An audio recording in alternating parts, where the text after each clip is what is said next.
Tucker Carlson had Texas Senator Ted Cruz on his show to discuss the potentially pending war between Iran and Israel, a war that we could potentially be getting involved in, and things didn't go well for Ted Cruz. And you all know how much I love to talk about Ted Cruz.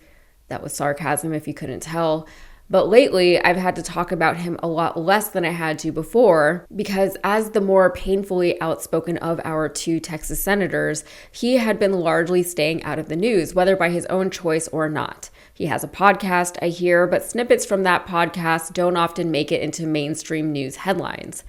But then there's this. As of me recording this, the full interview between Ted Cruz and Tucker Carlson has not yet been released, but the 1.5-minute long trailer for the interview, the teaser for it, has already gone viral, and despite just being 1.5 minutes long, it's stuffed with headline-worthy moments, and none of them make Ted Cruz look very good. So in case you missed all of this, the United States seems to be on the brink of getting involved in Israeli aggression toward Iran.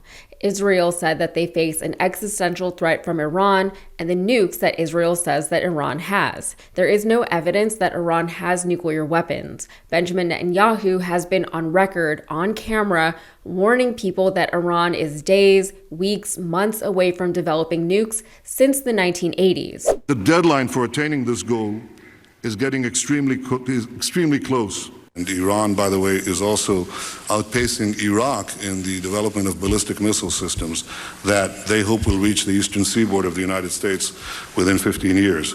By next spring, at most, by next summer, at current enrichment rates, they will have finished the medium enrichment and move on to the final stage.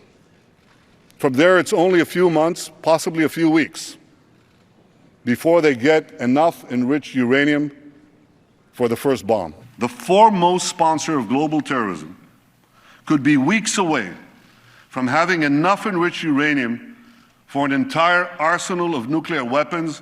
That would place a militant Islamic terror regime weeks away from having the fissile material for an entire arsenal of nuclear bombs. If not stopped, Iran could produce a nuclear weapon in a very short time. It could be a year, it could be within a few months, less than a year. In 2015, President Obama negotiated the Iran nuclear deal, which effectively prevented Iran from developing nuclear weapons. 2 years later, the new President Trump pulled out of the nuclear deal without replacing it with anything. So now the fear-mongering from Israel and the Trump administration around Iranian nuclear weaponry is more than a little bit difficult to swallow. If Obama's nuclear deal was still in place, there wouldn't be a question as to whether or not Iran had nukes. We would know that they didn't have any. They wouldn't have been allowed the capabilities to develop nukes, and they would have been subject to scrutiny and oversight from an international body.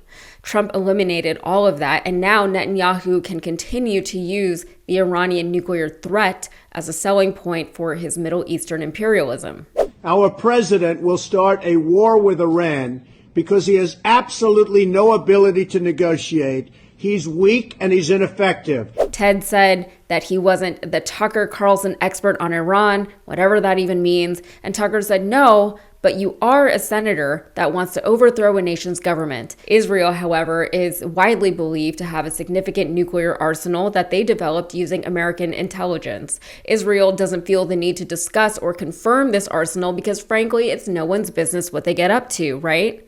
But Iran, well, they're different. Just the possibility that they could maybe one day eventually develop a nuke is enough of a justification for Israel to attack Iran. From the New York Times, Israel is widely believed to have at least 90 warheads and enough fissile material to produce up to hundreds more, according to the Center for Arms Control and Non-Proliferation and the Nuclear Threat Initiative. Israel is one of 5 countries joining India, Pakistan, North Korea, and South Sudan that is not a signatory to the UN Nuclear Proliferation Treaty.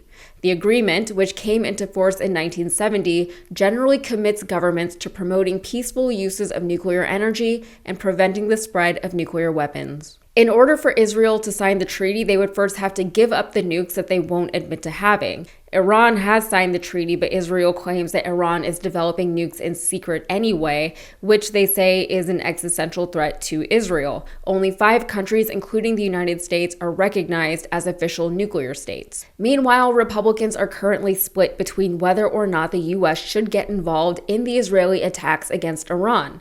Despite U.S. involvement being wildly unpopular amongst the American people, including or even especially amongst the people who voted for Trump, both Trump and war-hawkish Republicans seem to be pushing for the U.S. to make some moves. Trump, of course, has seemingly changed his position from the one that he had long held, that U.S. involvement in Iran would be weak and unnecessary. He had long criticized President Obama for his dealings with Iran, claiming that Obama would eventually attack Iran so that he wouldn't appear weak, and because Obama wasn't a good enough negotiator to pull off diplomacy with the Iranians.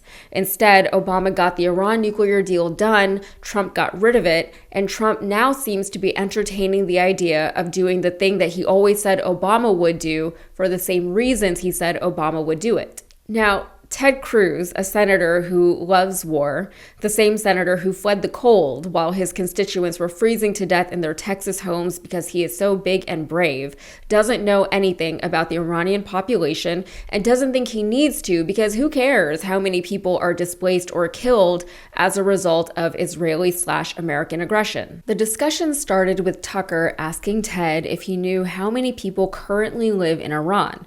Ted responded that he didn't, and Tucker pressed him, asking, "You don't know the population of the country you seek to topple?" Ted asked Tucker if he knew how many people lived in Iran, and when Tucker said he did, 92 million people, Ted immediately got defensive, saying, "I don't sit around memorizing population tables." Tucker said that as a U.S. Senator, Ted should at least know how many people live in the country where he's trying to overthrow the government, but Ted coldly replied, "Why is it relevant whether it's 90 million or 80 million or 100 million? You don't know anything about Iran. No, you don't know anything about Iran." Is he serious? The one thing Ted Cruz seems to know about Iran is that they are a majority Persian population. Everyone knows that about Iran, and Tucker Carlson was right to push back against Ted when he seemed incredulous at the idea that he should know more about Iran and its people. Of course he should know more. He's a United States senator who is advocating for war, who actually has the power to send us to war. He's irresponsible and he's an idiot, but that's typical of neocons. They love to get involved in the lives of people and cultures that they do not understand, all to suit their own needs and ends while they sit in an air-conditioned office building somewhere in the government just to achieve whatever goal it is that they're trying to achieve. The two continued, with Tucker telling Ted that despite what he claims, Ted doesn't actually believe that the Iranians are trying to murder Trump, because if he did actually believe that, Ted would be calling for retaliatory military strikes against them. And that's when Ted said, "We are carrying out military strikes today." When Tucker asked for clarification on that, Ted clarified, saying, "Israel is leading them, but we're supporting them." So then Tucker called him out, saying, "Well, you're breaking news here, because the U.S. government last night denied, the National Security Council spokesman Alex Pfeiffer denied on behalf of Trump that we were acting on Israel's behalf in any offensive capacity." At that point, Ted tried to walk back or maybe clarify his statement as if he hadn't just absolutely said the wrong thing, insisting that we are not bombing Iran, Israel is bombing Iran, and we're just supporting them in their efforts, whatever that actually entails.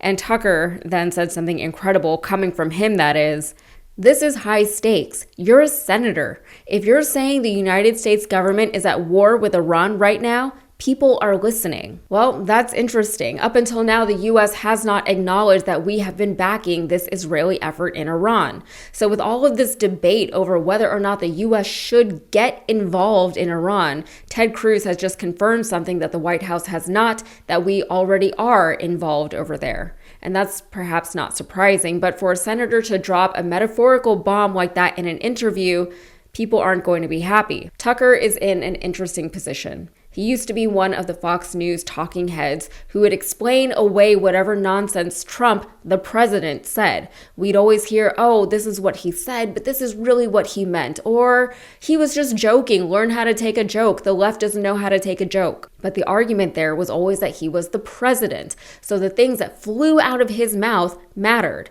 This is something that Tucker seems to actually understand, because here he is telling Ted Cruz that as a sitting senator, the words he says matter. First of all, I'm still not comfortable with how often I've agreed with Tucker Carlson in just this past week. It's been weird, but at the same time, it's not about that. If someone has something good to say, even if it is Tucker Carlson, then it is a good thing. In fact, it's probably a better thing that this angle is coming from Tucker Carlson, because maybe his listeners will finally hear something that conflicts with the narrative that's being put out by Trumpland. Here at TYT, we're not always able to gain access to Trump supporters or Fox News listeners because typically they aren't here on this channel unless they're trolling, but they listen to Tucker. When Tucker Carlson got booted from Fox News, we all celebrated it as a good thing, but Tucker did the thing that so many journalists now do whenever they leave or get let go from their large corporate media outfits. They go independent, they rebrand, they become forces unto themselves rather than just, tendrils or representatives of a billionaire-owned conglomerate.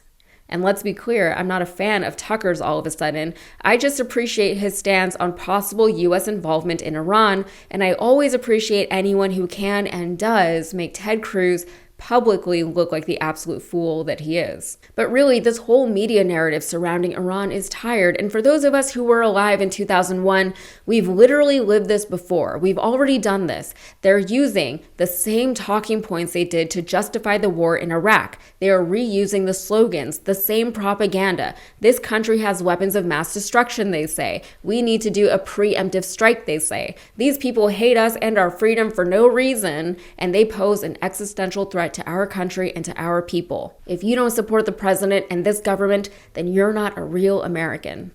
Y'all, we are one news cycle away from freedom fries. It's they hate us because they ain't us all over again, which, by the way, was a ridiculous but real thing that people believed 20 years ago. But people were drawing parallels between 9/11 and October 7th and the reactions to them almost as soon as the latter happened. And critics said that that was insensitive and premature at the time, but look at where we are now. It's not insensitive to recognize a pattern of behavior and to warn against what it can and has already led to. But recognizing patterns isn't enough to prevent the repetition of those patterns. The reasons we invaded Iraq could be the same reasons we invade Iran. And public support, that's not something this administration seems very concerned with. This will be Trump's legacy, though, so let's see what he does with that. All right, that's it for me. If you got anything out of this, please like the video and subscribe to the channel for more. Thanks.